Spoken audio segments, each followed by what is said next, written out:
जय जगन्नाथ नमस्कार दर्शक बंधु चलतु आज अपा कौन प्रस्तुत करुँ देखा। अपा आज प्रस्तुत कर छतु बेसर तरकारी देखो से आवश्यक जिनस कौन नहीं जाइए सोरिष 2 चामच जीरा 2 चामच एवं सोरिष जीरा को ग्राइंडिंग करदे गुंड करदे तादे नहीं जाइए 5-6टी कंचा लंका एवं 8 ରୁ 10 कला रसुण ताको गोटे पेस्ट बनई नब। एवं छतु को 3-4 थर परिष्कार भाव धोई नहीं ताको 3टा पार्ट से भाग कर देइछि। छतुर पाखुड़ा छतुर डांग एवं छतुर तल पार्टी छतु को परिष्कार भाव में 3-4 थर धोइला पर हलदी पानी रे पकई देइछि ताको चिपुड़ी रखी देइछि। एबे आलू गुड़िक लंबा लंबा साइजर माछ तरकारी साइजर आलू को चोपा छड़े परिष्कार भाव काटी नहीं बाटनटी बटा हो जाइछि। जो बाटन रे रही आमर सोरिष जीरा रसुण कंचा लंका एबे तेल पकई देइछि कड़े रे 2 बड़ चामच तेल पड़ी जाइछि। तेल रे एबे 1 चामच लूण पकई देला।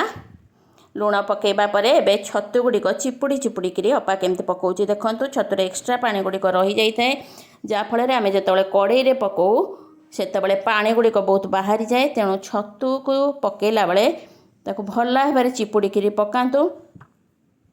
आवश्यक पानी गुड़िक जेमती कड़े रे न रहिबो अल्प समय भितर छतु गुड़िक भाजी हो जाव।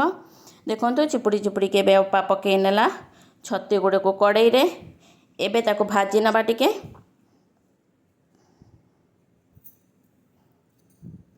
आपण को ये तरकारी प्रस्तुति प्रणाली किभली लगुची कमेंट बॉक्स रे कमेंट करिवे।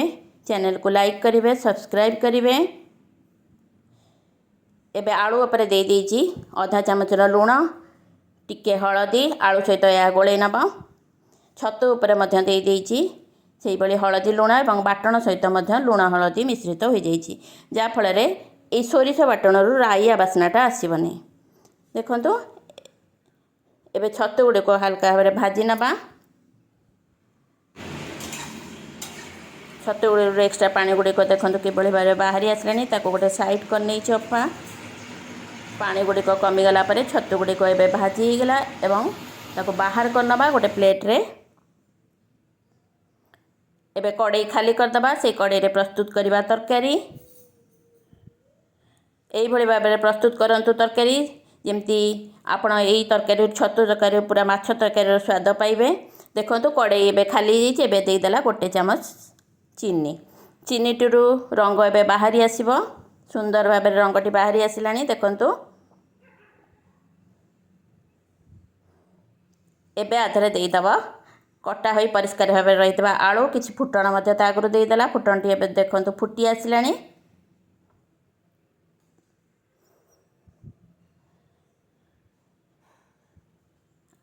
आलू सहित लूण हलदी जो गोला होगी रही ताको एबे देदेला कड़े रे। एबे आलू टिको मध्य भाजी नबा।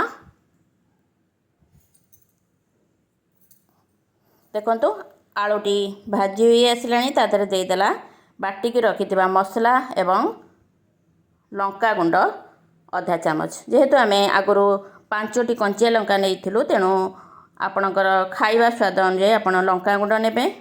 आपण जेतिकी राग खाइबा पसंद करचंती सेतिकी लंका गुंड नेबे। देखंतु एबे तरकारी पानी देदेला तरकारी एवं फुटिबा को आरंभ कलानी सुंदर रंग बाहर जाइछि। ताधरे देदेला गोटे आंबुल किछि खट्टापण रहिबो तरकारी स्वाद आउरी बढ़ी जिवो। एही भली भाव प्रस्तुत करंतु छतु बेसर तरकारी। एबे करबा छतुरे आउ गोटे आइटम जहाँको आपण देखुचंती एबे छतु भजा। देखंतु छतुर गोटे पार्ट तो आमे तरकारी कर देइछे एबे आउ गोटे पार्ट रो भजा करबा जोते रही छतुर डांग एवं छतुर तळ पार्टी जोटा नरम अंशटी। एबे ताऊ कड़े रे तेल देई पकई देइछी छतुर भजाटी।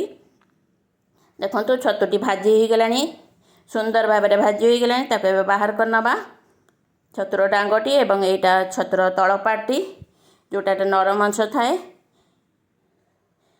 दीटा को भाजला पर एबे ताको बाहर कर नहीं अपा। एबे देदबा कड़े रे काटिक रखिथिबा पतला पतला आलू एवं पियाज ताको मध्य कड़े रे भाजी नबा। देखंतु ये छतु भजा टिके सुंदर भाव में भाजी हो जाइए। 2टा को छतु भाजीला पर एबे कड़े रे आलू पियाजर भजा देदबा करबा।